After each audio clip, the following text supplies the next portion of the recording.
مسلمان کے لیے، ایک انسان کے لیے بہت ضروری ہوتے ہیں، اور اسی میں سے ماشاءاللہ ایک خوبصورت باب جو ہے وہ آج کا یہ آپ کا پروگرام ہے روشنی۔ میں اس حوالے سے عرض کرنا چاہوں گا کہ جس طرح کہ آپ نے عرض کیا، ارشاد فرمایا کہ مسلمانوں کو سیکھنے سکھانے کے حوالے سے اسلام کیا تعلیم دیتا ہے، تو یہ تو ایسی بات ہے کہ اس کے بارے میں کیا کہا جائے۔ اسلام تو اصل میں علم کا داعی ہے، اور اسلام نے اس علم کے فروغ کے لیے اور اصل علم کو کمال تک پہنچانے کے لیے اور اس انسان کے باطن میں موجود جملہ صلاحیتوں کو ابھارنے کے لیے اور اس کی صلاحیتوں کو اجاگر کرنے کے لیے بطور بوساطت علم کے جو کام کیا ہے، یہ کسی اور مذاہب کو یہ چیز حاصل نہیں ہوئی۔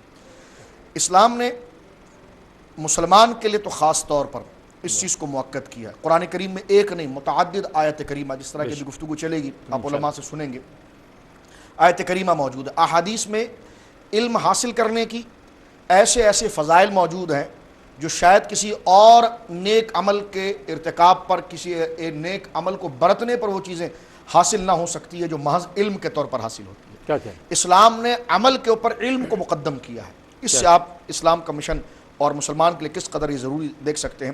فقہاء محدثین سے یہ بات پوچھی گئی اور اسلام کا مزاج سمجھنے کے لیے بات کی گئی کہ ایک بندہ مسلسل عمل پہ عمل کر رہا ہے نیک، اور ایک علم حاصل کر رہا ہے، لیکن اس سے قطع نظر کہ وہ عمل کر رہا کہ نہیں کر رہا، لیکن ایک بات صرف یہاں پر یہ پوچھی جا رہی ہے، عمل تو اسے کرنا ہے، کیونکہ عمل اور علم یہ چولی دامن کا ساتھ ہے، ٹھیک ہے، بغیر اس کے بندہ علم کی اصل چاشنی سے مستفیض نہیں ہو سکتا، لیکن اس کے باوجود یہ بات ذکر کی گئی کہ عمل کے اوپر بہرحال یہ تو بات مسلم ہے کہ علم فوقیت رکھتا ہے، علم والا فوقیت رکھتا ہے۔ اور حضور کی وہ بڑی مشہور حدیث جو میرے آقا سراج الامہ حبر الائمہ حضرت امام اعظم ابو حنیفہ رحمۃ اللہ علیہ سے بھی یہ سند آتی ہے کہ طلب العلم فریضۃ علی کل مسلم، کہ ضروری علوم جو عقائد و نظریات اور احکام کے لیے جو ضروری علم ہے، چاہے وہ عبادات کی ضروریات کے حوالے سے ہو، چاہے وہ نظریات کی ضرورت کے حوالے سے ہو، چاہے معاشرتی ضرورت کے حوالے سے ہو، یا ریلیشن اور رشتہ دار اور معاشرتی زندگی کے دیگر شعبوں کے اصول اور مبادیات کے حوالے سے ہو، وہ علم حاصل کرنا ہر مسلمان پر فرض ہے۔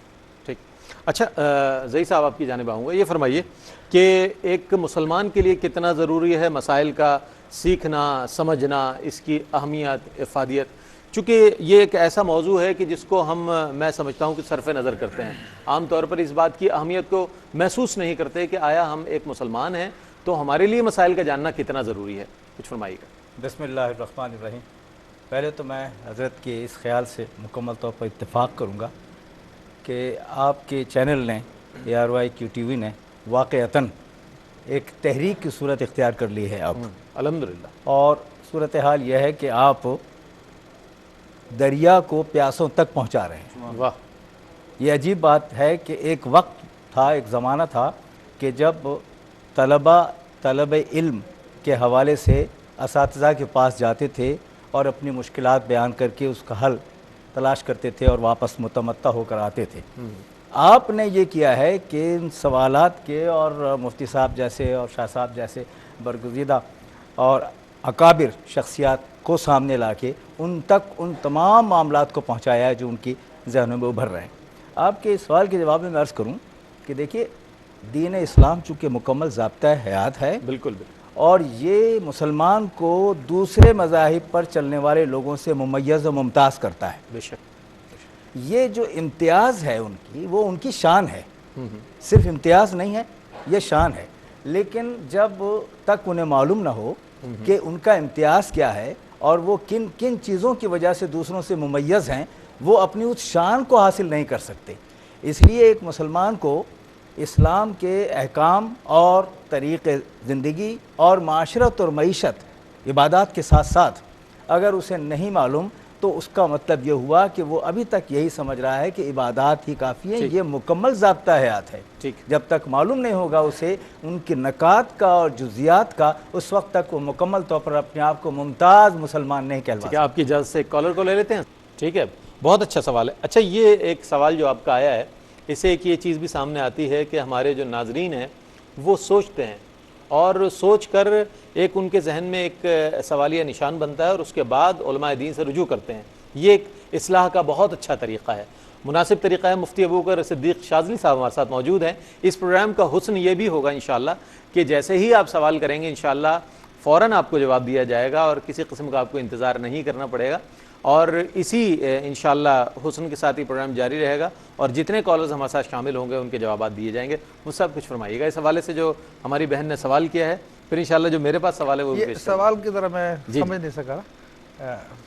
اچھا ہم آپ کے لیے ضرور اس کو دہرا دیں گے سوال کو. انہوں نے غالباً یہ کہا ہے کہ وہ لوگ کہ جو معمول کی زندگی گزارتے ہیں اور پڑھا بھی رہے ہیں اور اپنا کام بھی کر رہے ہیں, لیکن آپ کا تخصص یہ ہے کہ آپ دین کی خدمت بھی کر رہے ہیں اور جانتے بھی ہیں دین کو مکمل, تو آپ کے مقابلے میں ان لوگوں کی زندگی کیا برت کی طرف لے جائے گی انہیں؟ نجات کی طرف لے جائے گی. جی جی. کیا ان کے لیے نجات ممکن ہوگی کہ وہ تو جانتے نہیں ہیں, پورا علم رکھتے نہیں ہیں اور اپنی زندگی جو کی توں گزار رہے ہیں؟ دیکھیں اسلام جو ہے بڑا حکمت بھرا مذہب ہے الحمدللہ, اور اس میں ہر شخص کو اس کا اپنا مقام دیا گیا ہے. اگرچہ کہ اسلام نے علم کے حصول پہ بہت زور دیا ہے, مگر ہر شخص پہ فرض یا واجب نہیں کیا کہ وہ عالم دین بن جائے. عالم دین بننے کے لیے جو قرآن مجید فرقان حمید کی جس آیت طیبہ سے استدلال کیا جاتا ہے, اس آیت طیبہ میں فرمایا کہ لولا نفر من کل فرقۃ طائفۃ, کہ ایسا کیوں نہیں ہوتا کہ ہر گروہ میں سے جو ہے ایک جماعت نکل جائے علم دین حاصل کرنے کے لیے. تو اس میں پوری امت کو نہیں کہا کہ سب کے سب اس کام کے لیے نکل پڑے, کیونکہ دنیا کی زندگی ہے اور اس کے اندر مختلف لوگوں کو مختلف ذمہ داری ادا کرنی ہوتی ہے, تو ہر ایک کو اس کا مکلف نہیں کیا گیا. چنانچہ وہ مسلمان جو کہ جنہیں طلب علم کا موقع نہیں ملا یا باقاعدہ وہ اسٹوڈنٹ نہیں بنے, تو ان کے لیے بھی فکر کی بات نہیں ہے. وہ اپنے ضرورت کے مطابق جتنا علم ان کے لیے ضروری ہے اتنا علم سیکھ لیں. جیسا کہ ابھی شاہ صاحب نے یہ حدیث شریف بھی پڑھی کہ طلب العلم فریضۃ علی کل مسلم, کہ علم کا حاصل کرنا ہر مسلمان پر فرض ہے. تو اس سے مراد یہی ہے کہ اگر کوئی میاں ہے, شوہر ہے, تو شوہر کے لیے کیا باتیں ضروری ہے, کوئی بیوی ہے تو بیوی کے لیے کیا شرعی احکام ہے, کوئی بیٹا ہے, ماں ہے, باپ ہے, کوئی تاجر ہے تو تجارت کے لیے کیا کرنا چاہیے, کوئی ملازم ہے, کوئی اجیر ہے, کوئی آجر ہے, کوئی مستاجر ہے. تو ہر ایک کے لیے الگ الگ احکام ہے, تو وہ اپنے ضرورت کے احکام سیکھ لے تو اس کے نجات کے لیے کافی ہے. اچھا اب ایک یہ سوال بھی پیدا ہوتا ہے انسانی ذہن میں, آپ کی اجازت سے سوال کر لوں کہ کیا انہیں اجر و ثواب بھی اسی انداز میں مل سکے گا, چونکہ وہ تو ابھی ایک کشمکش میں ہے کہ ہم وہ ویسا عمل نہیں کر پا رہے جیسا کہ ہمیں بحیثیت مسلمان کرنا چاہیے. تو کیا اس کوشش کا بھی انہیں اجر و ثواب ملے گا؟ دیکھیں بلا شبہ یہ نیتوں کی بات ہے, اور اللہ تبارک و تعالیٰ نیتوں ہی پہ نوازتا ہے. تو انسان اگر اچھی نیت رکھتا ہے اور پھر کسی رکاوٹ کی وجہ سے وہ اچھا کام نہ بھی کرے, تو صرف اچھی نیت کی وجہ سے بھی اس کو ایک ثواب مل جاتا ہے. لیکن بہرحال ایک عالم کا ثواب اور ایک عام آدمی کا ثواب تو وہ برابر نہیں ہو سکتا, کیونکہ نبی کریم صلی اللہ علیہ وسلم کی حدیث مبارکہ ہے فضل العالمی علی العابدی کفضلی علی ادناکم, کہ عالم کی فضیلت ایک عبادت گزار پر ایسی ہے جیسے کہ میری فضیلت تمہارے ادنا ترین آدمی پر ہے. اور ایسے مطلب کہ بہت ساری فضیلتیں ہیں اس کو حاصل نہیں کیا جا سکتا. ٹھیک ہے مفتی صاحب, اس بات سے تو یہ بات بالکل سامنے آ گئی کہ علم کا حاصل کرنا کتنا ضروری ہے.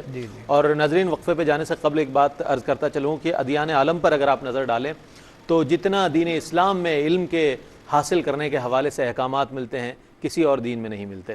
تو یہی بات ہے, یہی وجہ ہے کہ جو اس کا اجر و ثواب ہے وہ بہت زیادہ بڑھ جاتا ہے. حاضر ہوتے ہیں. خوش آمدید ناظرین, آپ دیکھ رہے ہیں پروگرام روشنی سب کے لیے. الحمدللہ ARYQ-TV نے آج سے اس پروگرام کا آغاز کیا ہے. تعارفی پروگرام ہے اور تعارفی پروگرام میں آج ہمارے ساتھ موجود ہیں علامہ سید مظفر حسین شاہ صاحب, آپ کے ساتھ تشریف فرما ہیں پروفیسر انوار احمد زئی صاحب, اور آپ کے ساتھ تشریف فرما ہیں مفتی ابو بکر صدیق شاذلی صاحب. آپ یہ پروگرام دیکھتے رہیں گے انشاءاللہ, اور روزانہ ہم آپ کے ساتھ ہوں گے. پیر تا جمعرات رات 10 بجے پاکستانی وقت کے مطابق ہم آپ کی خدمت میں حاضر ہوں گے براہ راست, اور آپ ہمارے ساتھ ہوں گے انشاءاللہ. مفتی صاحب کیا فرمائیں گے؟ آپ ہمارے جو کالر ہیں انہوں نے کہا کہ پوسٹ مارٹم ہوتا ہے, اعضائے جسمانی نکال لیے جاتے ہیں اور اس کے بعد پھر جو معاملات ہوتے ہیں, آپ فرمائیے گا کہ اس سے کیا ان کے ذہن میں جو سوال ہے اس کا جواب میں چاہوں گا آپ تینوں سے لوں گا, لیکن پہلے آپ فرمائیے گا. دیکھیں اس حوالے سے پوسٹ مارٹم کے حوالے سے کہ ہونا چاہیے نہیں ہونا چاہیے, علماء کے مختلف نظریات ہیں, لیکن خاص طور پہ جو کوشچن انہوں نے کیا ہے کہ ایکسیڈنٹ والے کے اعضاء وغیرہ نکال لیے جاتے ہیں, تو اخلاقی اعتبار سے یہ بات درست نہیں ہے. بلکہ جو لوگ اس کے مطلقاً جواز کے قائل ہے, جو لوگ یوں کہہ لیجئے کہ غیر مسلم بھی ہے, تو وہ بھی اس بات کو لائق نہیں کرتے کہ کسی کے اعضاء کو اس کی اجازت کے بغیر اس کے جسم سے نکال لیا جائے. تو یہ تو بہرحال اچھی بات نہیں ہے. اور اگر کوئی نصیحت کرتا وصیت کرتا ہے اس بات کی تو اس میں بہرحال اختلاف ہے کہ نکالنے چاہیے یا نہیں نکالنے چاہیے، لیکن اصل ان کا کوشچن یہ تھا کہ کیا ان لوگوں کو بخشش ہوگی؟ تو دیکھیں ظاہر ہے کہ ایکسیڈنٹ کرنے والے نے تو نہیں کہا تھا کہ میرے ساتھ ایسا کیا جائے اور میرے اعضاء نکال لیے جائے، تو اس میں اس کا کوئی قصور نہیں ہے اور نہ اس کا وہ ذمہ دار ہے، تو اس اعتبار سے اس کا کوئی معاملہ نہیں ہوگا۔ البتہ جن لوگوں نے یہ کام کیا ہے ان کے بارے میں اس سے باس پرس ہوگی کہ تم نے یہ حادثہ کیوں تو کیا۔ اتفاقاً ہے مفتی صاحب، حادثہ جو ہے یہ اتفاقیہ ہے، جی جی جو جس سے حادثہ کا سبب بن رہا ہے اسے بھی نہیں معلوم تھا کہ یہ حادثہ ہے۔ تو میں شاہ صاحب کی جانب آؤں گا، شاہ صاحب اسے کیا کہیں گے، چونکہ کیا وہ اس کا بھی مواخذہ ہوگا جس کے جو سبب بنا ہے حادثے کا، اور جس کا جو پوسٹ مارٹم ہوا ہے اس کا خاتمہ کس طرح ہوگا؟ وہ اصل میں کالر جو سوال لے کر آئے ہیں وہ بڑا اہم اور کرنٹ سوال ہے۔ دیکھیے پوسٹ مارٹم کے حوالے سے تو قبلہ مفتی صاحب نے دو نظریے آپ کے سامنے ذکر کر دی ہیں، ایک جواز کا، ایک عدم جواز کا۔ دراصل اس پہ نصوص موجود ہے کہ غسل کے دوران بھی حضور علیہ الصلوۃ والسلام کا ارشاد ہے کہ میت کے جسم پر ہاتھ ہلکا رکھا جائے، ٹھیک ہے، اس کی قبر پر نہ بیٹھا جائے، اس سے کہ میت کو اس سے درد اور تکلیف پہنچتی۔ ایک بات، تو اس احادیث اور ان تمام قرینوں کو سامنے رکھ کر یقیناً اس کا جواز کا فتویٰ تو نہیں دیا جا سکتا، ایک بات۔ لیکن یہ ہے کہ بعض صورت تفتیش و تحقیق کی ہو جاتی ہے کہ ایک شخص کو قتل کر دیا گیا جس پر الزام لگ گیا کہ بھائی اس کی گولی سے خدا نہ کرے مر گیا ہے، اب یہ ہوا کہ نہیں ہوا، اس سے گولی لگی کہ نہیں ہوئی، تو کسی ایک شخص پر الزام صحیح یا غلط لگ رہا ہے، اس کی تحقیق کے اگر کیا جائے تو اس میں گنجائش ضرور نکل سکتی ہے کہ جناب اس میں اس کی تفتیش و تحقیق کے لیے پوسٹ مارٹم کی صورت بنے۔ لیکن یہاں پر دو صورتیں، وہ یہ کہہ رہے ہیں جس کا پوسٹ مارٹم ہوا وہ کیا ہے، تو دیکھیے اگر وہ صاحب ایمان ہے اور ایکسیڈنٹ موت اور اچانک اور ناگہانی موت کو تو شہادت کی موت قرار دیا گیا ہے، وہ بندہ تو یقیناً جنتی اہل ایمان ہے۔ اور لیکن جو کر رہا ہے اگر وہ یوں ہی جس کا طریقہ کار ہے اور وہ اسی تحقیق ہو یا نہ ہو، کوئی اس کے پیچھے کوئی کیس کوئی ریزن ہو یا نہ ہو، اور وہ اپنے کام کو بدستور انداز کر رہا ہے، تو یقیناً وہ شریعت کے علم کے تغافل کی بنا پر ہے، جہالت کی بنا پر ہے، تو گناہ کا تو مرتکب ضرور ہے، اور اگر وہ توبہ کر لے گا تو یقیناً اللہ رب العالمین اسے معاف فرمائے گا، اور اگر وہ توبہ نہ کر سکا اور انتقال کر گیا تو جیسا مفتی صاحب نے فرمایا بالکل درست ہے کہ اللہ کی بارگاہ میں سے پوچھا جائے گا کہ تو نے اس شخص کو کیوں اذیت پہنچائی، جس طرح ایک عام شخص کو تھپڑ مارنے سے اسے اذیت پہنچتی ہے اسی طرح اذیت جو ہے وہ میت کو بھی پہنچتی ہے۔ ٹھیک ہے ظہیر صاحب، آپ کا اوپینین میں چاہوں گا جی اس حوالے سے۔ جی اتنی عمدہ آراء کے بعد میں ایک تیسری چیز پیش کرنے کی جسارت کر رہا ہوں، بالکل اتفاق 100% کرتے ہوئے۔ دیکھیے پہلی چیز تو بالکل صحیح ہے کہ اگر مقصد اور مقصود یہ ہے، بتایا یہ گیا کہ اس نے خودکشی کی، لیکن اصل میں وہ خودکشی نہیں ہے، زہر دیا گیا ہے، تو اس کا تعین کیسے ہوگا؟ پوسٹ مارٹم ہی کے ذریعے ہوگا کہ نہیں ایسا نہیں ہے، یا یہ کہ وہ جسم کے حصوں پر جو اندر اثر ہوا ہے اس کا اندازہ وہ کر رہے ہیں، تو یہ تو جواز بہت اچھا آپ نے فرما دیا کہ یہ تعین کرنے کے لیے کہ کسی ایسے شخص کو جس نے جرم نہیں کیا سزا نہ ہو جائے، کوئی ایسا شخص جس نے جرم کیا بچ نہ جائے، یہ عدل کے تقاضے کے مطابق ہے، یہ تو اپنی جگہ ہے۔ لیکن میں ایک دوسری بات عرض کرنا یہ چاہتا ہوں کہ کالر نے ایک اور اشارہ کیا ہے، وہ یہ کہ اس کے جسم کے اعضاء نکال لیے جاتے ہیں۔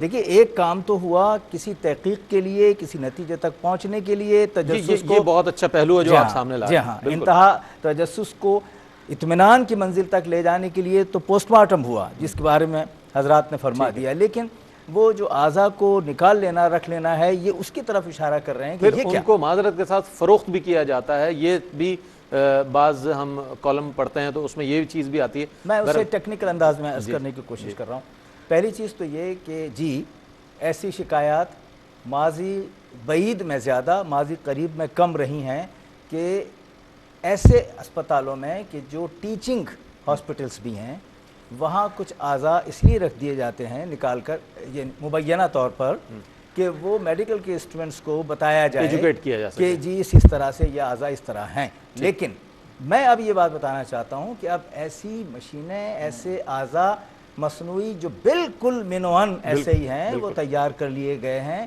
اور اب اس کی حاجت و ضرورت نہیں ہے۔ اس لیے اگر یہ خیال غالب تھا کہ ایسا ہر ایک کے ساتھ کیا جاتا ہے تو میں یہ بتانا چاہتا ہوں کہ ایسا ہر ایک کے ساتھ نہیں کیا جاتا، بلکہ اب تو میڈیکو لیگل کا ایک آدمی جو لیگلی ایکسپرٹ ہے وہ موجود ہوتا ہے کہ اس کا خیال رکھے کہ اس کے ساتھ زیادتی نہ ہو، اس طرح کی کوئی بات نہ ہو کہ اس کا عضو جو ہے۔ ٹھیک ہے سر، ایک کالر کو لینے آپ کی اجازت سے۔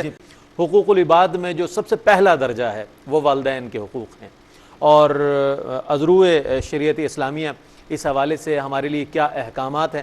مفتی ابوبکر صدیق شاذلی صاحب ہمارے ساتھ موجود ہیں، کیا فرمائیں گے؟ دیکھیں یہ بات تو درست ہے کہ اللہ تبارک و تعالیٰ نے ارشاد فرمایا کہ وما اصابکم من مصیبت فبما کسبت ایدیکم، تو جو بھی تمہیں کوئی مصیبت آتی ہے تمہارے اپنے ہاتھوں کی کمائی ہوتی ہے. تو بلا شبہ ہمارے گناہوں کی وجہ سے ہمارے معاملات میں رکاوٹ آ جاتی ہے، پریشانیاں آ جاتی ہیں، لیکن اس کو یہی سمجھ لینا کہ صرف اسی وجہ سے ہوئی یہ بات. تو یہ اس بات کی طرف دلالت کرتی ہے کہ شاید اس کے نزدیک گناہ یہی ہے.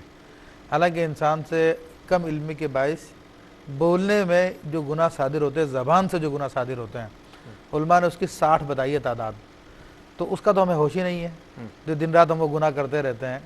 یا اس کے علاوہ ہم اپنے دیگر معاشرے میں رہتے ہوئے اپنے پڑوسیوں کو یا دیگر لوگوں کو، ساتھ میں آنے والوں کو کیا کیا تکالیف پہنچاتے ہیں، اس کی طرف ہمارا کوئی ہوش نہیں ہے.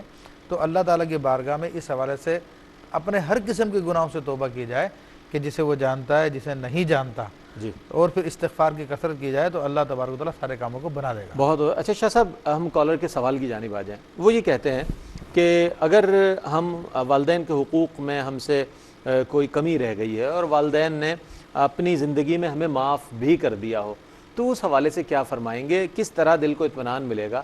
کس طریقے سے ہم ان کے دنیا میں رہتے ہوئے یا دنیا سے پردہ کر جانے کے بعد بھی ہمارا دل جو ہے مطمئن ہو جائے کہ ہمارے والدین ہم سے راضی خوشی گئے ہیں اس دنیا سے؟ دیکھیے، جو ان کی تڑپ ہے اس کے دو پہلو ہو سکتے ہیں. ایک پہلو جو اعلیٰ طریقے کا وہ یہ ہے کہ یقیناً اس تذبذب کے اندر رہنا اور کثرت استغفار کرنا یہ ایمان کا تقاضا ہے. جبکہ وہ کہہ چکے ہیں کہ جناب میرے والد گرامی والدین نے مجھے معاف کر دیا ہے، تو یقیناً جب انہوں نے معاف کر دیا ہے تو وہ عند اللہ معاف ہے. ٹھیک ہے، اور اب وہ انتقال کر گیا، اب یہ بولتے ہیں کہ جناب مجھے جو مصیبتیں آ رہی ہیں کیا اس وجہ سے آ رہی ہیں کہ میرے والدین مجھ سے ناراض تھے؟ تو آپ کے سامنے تو یہ سامنے بات موجود ہے کہ انہوں نے معاف کر دیا. ٹھیک ہے، اگر آپ کے دل میں ہے کہ جناب وہ آپ سے ناراض تھے تو اس کا ایک حل موجود ہے کہ ان کی قبر پر جایا جائے اور ان کے لیے صالح ثواب کیا جائے، ان کی طرف سے صدقات کیا جائے، ان کی طرف سے استغفار کیا جائے. اگر وہ معاف نہ بھی کرتے لیکن اگر اولاد اپنی والدین کے ساتھ یہ سلوک کرے تو کل قیامت کے دن اللہ رب العالمین اپنے فضل سے ان کے والدین کو ان سے راضی کروا دے گا. ایک بات. اور دوسری بات یہ کہ جو مصیبتیں آ رہی، جس طرح قبلہ مفتی صاحب نے آیت کریمہ تلاوت فرمائی ہے، تو یقیناً اس پر ایک نہیں کثیر احادیث موجود ہے. سرکار دو عالم صلی اللہ علیہ وسلم نے جو فلسفہ دین کا عطا فرمایا وہ یہ ہے کہ اہل نعمت کو شکر کا درس دیا ہے اور اہل مصائب و مصیبت کو صبر کا درس دیا ہے. اگر کوئی مصیبت ہمیں پہنچتی ہے تو اس سے اللہ رب العالمین فوراً ایک بہت بڑے گناہ کو ہماری طرف سے ہٹا دیتا ہے، بہت بڑے عذاب کو ہٹا دیتا ہے، بہت بڑی ایسی تکلیف کو ہٹا دیتا ہے کہ قیامت کے دن اگر ہم اس کو دیکھتے تو وہ شاید ہم اپنی نیکیوں کو بھی لے کر چلے جاتے تو ہم اس کی تلافی نہ کر سکتے. اس لیے بے شمار ایسی چیزیں موجود ہیں. آپ کی اجازت سے ایک کالر کو لے لیں، بہت دیر سے ویٹ کریں. باوجود عبادات کے، باوجود نوافل کے گھر میں فاقے ہیں، کیا فرمائیں گے؟ اور ان کے سوال کا جواب میں دیکھیں، اس کے سوال میں اگر مومن ہے، عبادت گزار ہے، تو اللہ تعالیٰ ارشاد فرماتا ہے وَلَنَبْلُوَنَّكُمْ بِالشَّيْءٍ مِّنَ الْخَوْفِ وَالْجُوعِ وَنَقْصٍ مِّنَ الْأَمْوَالِ، تو ہم ضرور اہل ایمان کو آزمائیں گے. تاکید کے ساتھ آیا، لام تاکید آیا، پھر نون ثقیلہ آگے تاکید کے لیے آیا. تو میں ترجمہ کر رہا ہوں، ضرور ہم اہل ایمان کو آزمائیں گے، ان کے مالوں میں نقصان کر کے، ان کو جان کا خوف ہے، مال کا خوف ہے، ان کو بھوک کے ذریعے بھی تو یہ آزمائش ہو سکتی ہے. پھر دوسری بات یہ کہ قرآن و حدیث کی تعلیمات کے مطابق یہ ہے کہ انسان سورہ واقعہ کی مغرب کے بعد پڑھے تو فقر و فاقہ سے بچ جاتا ہے. ٹھیک. پھر سورہ نوح کے اندر اللہ تبارک و تعالیٰ نے جو وظیفہ بتایا کہ استغفروا ربکم انہ کان غفارا، کہ اپنے رب سے استغفار کرو، وہ غفار ہے. پھر آگے 4 باتوں کا وعدہ فرمایا جس میں یمددکم باموالم وبنینا، تمہارے مال کے ذریعے مدد فرمائے گا، تمہیں بیٹی بھی عطا فرمائے گا، تمہارے لیے باغات بنا دے گا، تم پر جو ہے آسمان سے بارش برسائے گا. تو یہ 4 وعدے ہیں، تو ان کو چاہیے کہ استغفار کی کثرت. کیا کہنا ہے شاہ صاحب، کیا فرمائیں گے؟ سوال بالکل بہت معقول جواب قبلہ مفتی صاحب نے عطا فرمایا کہ استغفار کی جو ہے وہ کثرت ہونا چاہیے. اور یقیناً اللہ رب العالمین نے اس قسم کے مصائب کا آنا یہ اللہ کی جانب سے امتحان اور ابتلا بھی ہے. ٹھیک ہے، اور ابتلا اور امتحان کے لیے استقامت ہونی چاہیے. سید الشہداء کو دیکھ لیں آپ، حضرت شہداء کربلا کو دیکھ لیں، سیدنا صدیق اکبر کا یوم چل رہا ہے، سیدنا فاروق اعظم کا یوم چل رہا ہے. تو یہ سال ان کی عبادتوں کا کون مقابلہ کر سکتا ہے؟ ان کی تلاوت قرآن کا کون مقابلہ کر سکتا ہے؟ ان کی ادائیگی تہجد کا مقابلہ کون کر سکتا ہے؟ لہٰذا مومن کے لیے دنیا قید خانہ ہے. اس حوالے سے یہ مصائب آتے ہیں. اس لیے شریعت مطہرہ نے اپنے کلمے پڑھنے والوں کو یہ سبز باغ نہیں دکھائے کہ جو کلمہ پڑھ لے گا تو جناب اس کے لیے جناب جو زمین آسمان کے تمام معاملہ ڈھیر کر دیے جائیں گے، سبحان اللہ۔ بلکہ اسباب کو سامنے رکھا ہے کہ یہ اسبابی چیزیں ہیں، اس میں تم کو سروائیو کرنا پڑے گا۔ اور جس کے پاس مال ہے وہ اللہ کا محبوب ہے، ایسا ضروری نہیں، اور جس کے پاس کچھ بھی نہیں ہے وہ اللہ کا محبوب ہو، یہ بھی ضروری نہیں ہے، بلکہ دونوں کو چاہیے کہ وہ مال کو بھی آزمائش سمجھے، یہ غربت کو بھی آزمائش سمجھے، اور اس میں اللہ رب العالمین کے احکام کی پابندی کر کے آگے چلے۔ تو اللہ رب العالمین نے کلمہ پڑھنے والوں کے لیے یہ خوش فہمی کا کلام نہیں بیان فرمایا، بلکہ فرمایا تمہیں آزمایا جائے گا، اور مال دے کر بھی آزمایا جائے گا، مال لے کر بھی آزمایا جائے گا۔ اس میں تمہیں ذہن میں یہ رکھنا ہے کہ اگر تمہیں ترقی مل رہی ہے تو یہ تمہاری کسی نیکی کا ثمر نہیں ہے، دراصل تمہیں آزمایا جا رہا ہے۔ تم اللہ کے فضل کی طرف توجہ کرو، شکر کی طرف رہو، فرائض کی ادائیگی کرو، اور اس کے توحید اور اس کے نبی کی تعلیمات پر گامزن رہو۔ اچھا ظہیر صاحب یہ فرمائیے، یہ تاثر درست تو نہیں ہے، بہرحال آپ اس کا جواب صحیح طور پر دیں گے کہ عبادات تو کی جا رہی ہیں لیکن فاقہ ہے گھر میں، تو کیا اس تاثر کا قائم کرنا بھی میں سمجھتا ہوں، کیا فرمائیں گے؟ نہیں، میں تو یہاں عرض کروں گا ان دونوں اکابر حضرات کی گفتگو جو کافی شافی ہے، اس میں تھوڑی سی بات جسارت کرتے ہوئے آگے بڑھانے کی کوشش کرتا ہوں، وہ یہ کہ دیکھیے یہ ادبار، یہ امتحان، یہ آزمائش، یہ تکلیف اپنی جگہ، لیکن یہ احساس اگر ہو تو وہ توانائی بخش ہے یہ احساس کہ امتحان اسی کا لیا جاتا ہے جو تیار ہو امتحان دینے کے لیے۔ کسی کو چلتے ہوئے کوئی امتحان ہم نہیں لیتے، میں اپنی بات کرتا ہوں، خود فارم بھرتا ہے کہ جی میں انٹرمیڈیٹ کے لیے تیار ہوں تو میں امتحان لیتا ہوں۔ ٹھیک، تو اللہ رب العزت نے یہ ان کو انعام بھی ایک بخشا ہے کہ امتحان کی منزل پر یہ ہیں اور امتحان ان کا لیا جا رہا ہے۔ تو اس لیے یہ جو دو باتیں آئیں کہ اگر آپ توبہ کریں تو اپنی جگہ، اور فراغی رزق کے لیے جو حضرت نے فرمایا وہ بھی ساتھ ساتھ رکھیں، اور اس پر خیال رکھیں کہ یہ جو بھی کچھ ہے یہ اللہ کی طرف سے آزمائش ہے۔ تو تشکیک اپنی جگہ، لیکن تفخر بھی ایک کیفیت کے ساتھ آ رہا ہے۔ کیا کہنا، خوبصورت بات آپ نے ارشاد فرمائی۔ اچھا علامہ صاحب یہ فرمائیے کہ ابلاغ اور تبلیغ کے لیے کون سے میڈیم ہو سکتے ہیں، اور اس سوال کے بعد ہم اپنے پروگرام کی جانب آ جائیں گے، چونکہ آج یہ پہلا پروگرام ہے، تعارفی پروگرام ہے۔ کیا فرمائیں گے کہ کون کون سے ذرائع ہیں؟ جی بالکل، اس سے پہلے سب سے پہلا سوال جو ہمارے سامنے آیا تھا وہ بھی یہی تھا کہ عصری علوم کی درس و تدریس کرنا، یعنی ایک ہے جو انگریزی ہی پڑھائے جا رہے ہیں، ایک ہے جو وہ میتھمیٹکس کے اندر ہی ماہر ہیں یا سائنسی علوم میں ماہر ہیں، تو آیا وہ ان کا انجام کیا ہوگا اور مذہبی تعلیم ان کا انجام کیا ہوگا؟ تو دیکھیے اسلام کا نظریہ اس حوالے سے پہلے میں عرض کر دوں کہ اسلام نفس علم کی قدر کرتا ہے، نفس علم کو بیان کرتا ہے۔ ہر وہ علم جو شعور بالغیت عطا فرمائے اور اس میں شعور عطا فرمائے، اس میں تو کوئی شک نہیں کہ علم شریعت تمام پر تفوق رکھتا ہے، علم دین تمام پر تفوق رکھتا ہے۔ عصری تعلیم چاہے جس علم کے ساتھ آراستہ ہو جائے اس منصب کو نہیں پا سکتی جو اللہ رب العالمین کے کلام اور اس کے حبیب کی سنت کے ساتھ وابستہ ہے، لیکن اس سے ہٹ کر علم کی اگر دوسری عصری صورت کو اگر آپ دیکھ لیں تو اس میں قبلہ رئیس صاحب آپ توجہ کریں تو آپ کے سامنے بات سامنے آ جائے گی کہ ہر وہ علم جو شعور دے، جس میں فساد نہ ہو، جس میں بے حیائی نہ ہو، جس میں انسان کے طریقے طور طریقے اور اس کی سرشت کے سے مخالفت والی کوئی چیز نہ ہو جو معاشرے میں بے حیائی، بدامنی، دہشت گردی پھیلاتی ہے، تو یقیناً وہ چاہے علم جہاں پر بیٹھ کر دیا جا رہا ہو وہ قابل ملامت ہوگا۔ لیکن اگر درس و تدریس کے اعتبار سے اگر عصری تعلیم سائنس پڑھاتے ہوئے بھی اگر اس کو صحیح تہذیب پڑھائی جا رہی ہے، صحیح آداب بتائے جا رہے ہیں، اس کے شعور کو اس کی سرشت کے اعتبار سے اس کی غمازی کی جا رہی ہے، تو وہ علم بھی اجر کا باعث ہے۔ اسی طرح علم کو پہنچانے کے جتنے ذرائع ہیں، چاہے پرنٹ میڈیا ہو، چاہے میڈیا کی جتنی اقسام ہو یا جرائد ہو، ہر وہ چیز جو علم پہنچا رہے ہیں، پہلے یہ دیکھا جائے کہ وہ علم پہنچ کیا رہا ہے۔ اگر وہ علم یقیناً وہ علم ہے جس کو اللہ رب العالمین نے ذکر فرمایا دینی اعتبار سے اور معاشرتی اعتبار سے، اور جس طرح قبلہ زئی صاحب نے شاہ فرمایا تھا کہ معاشرت اور معیشت کے حوالے سے جو شعور پیدا کرے، اس کے حل کو پیدا کرے، تو یقیناً یہ تمام ذرائع اس وقت بہت زیادہ مفید ہیں۔ لیکن اس حوالے سے پرنٹ میڈیا ایک بہت مؤثر ذریعہ رکھتا ہے کہ جناب آپ 4 گھنٹے 5 گھنٹے کے مطالعے کو ایک طرف رکھیے اور 15 منٹ کی ڈیبیٹ اگر کسی علماء کی یا کسی پروفیسر حضرات کی تو سن لیں، تو وہ شعور حاصل ہو سکتا ہے جو آپ کو کئی سالوں کے مطالعے سے حاصل ہے۔ زئی صاحب کیا فرمائیں گے؟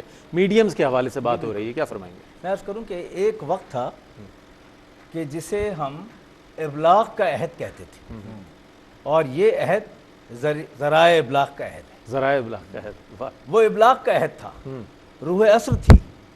ایک عجیب کیفیت تھی کہ جنہوں نے نہ پڑھا ہو وہ بھی سینہ بسینہ علم رکھنے والے ایسے تھے کہ احادیث کی تشریح کر دیا کرتے تھے، کیا کرتے تھے، خواتین میں خاص طور سے۔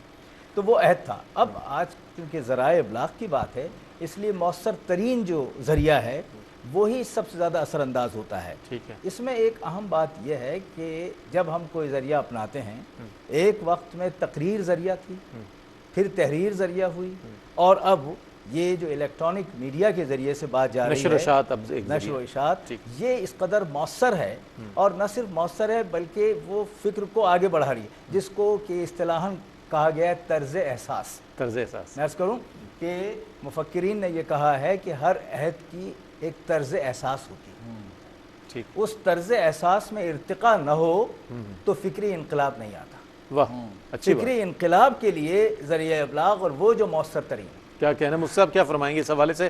اور جب نشر و اشاعت کی بات آ گئی تو ARYQTV کا نام سامنے آ جاتا ہے کہ دین اسلام کی ترویج، تبلیغ اور اشاعت جس طریقے سے ARYQTV کے حوالے سے کی جا رہی ہے، اور پوری دنیا میں رہنے والے اس سے روشنی حاصل کر رہے ہیں، کیا فرمائیں گے؟ اور آج کے ہمارے پروگرام کا عنوان بھی، اس پروگرام کا عنوان بھی روشنی سب کے لیے ہے، کیا فرمائیں گے؟ دیکھیں ماشاءاللہ یہ ذرائع ابلاغ تو بہت سارے ہیں، لیکن ان میں جو مؤثر ترین ہے وہ ٹیلی ویژن ہے۔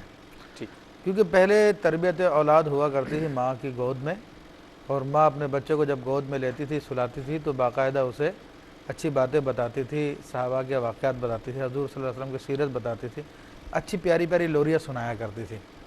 لیکن اب زمانہ ایسا آ گیا کہ ٹیلی ویژن سارا ٹائم لے لیتا ہے، پورے گھر والوں کا ٹائم لے لیتا ہے، ماں کا بھی لے لیتا ہے، بیٹی کا بھی لے لیتا ہے، بہن کا، سب کو اپنے سامنے بٹھا لیتا ہے۔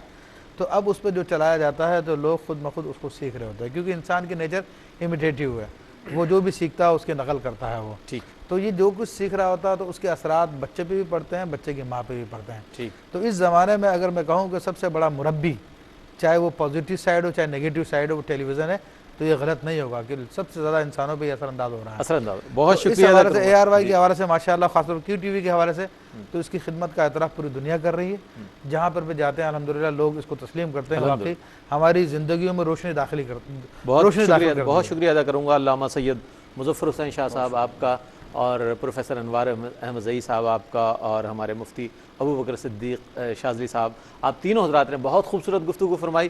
اس بات کا مجھے احساس ہے، ناظرین کو بھی ہوگا، کہ وقت مختصر تھا لیکن بہت جامع گفتگو، مختصر وقت میں آپ نے بہت جامع گفتگو فرمائی۔ ناظرین، یہ جو ایک دور ہے اس کو گلوبل ولیج کا ایک آپ نام دے سکتے ہیں، کہ لوگ بہت قریب آ گئے ہیں، اور جب قریب آ گئے ہیں تو کوئی اصلاح کی بات ہونی چاہیے، کچھ روشنی پہنچانی چاہیے، آگہی پہنچانی چاہیے۔ تو ARYQTV نے جو سلسلہ آج سے آغاز کیا ہے روشنی سب کے لیے، مجھے امید ہے کہ پوری دنیا میں رہنے والے جہاں جہاں مسلمان آباد ہیں، جہاں جہاں ARYQTV دیکھا جاتا ہے، انشاءاللہ اس پروگرام میں شامل ہوں گے ہمارے ناظرین اور روشنی حاصل کریں گے، چونکہ اس پروگرام کا نام ہی روشنی سب کے لیے ہے۔ اس کے ساتھ ہی اپنے میزبان محمد رئیس احمد کو اجازت دیجیے، انشاءاللہ کل رات 10 بجے آپ سے ملاقات کریں گے، تب تک کے لیے اللہ حافظ۔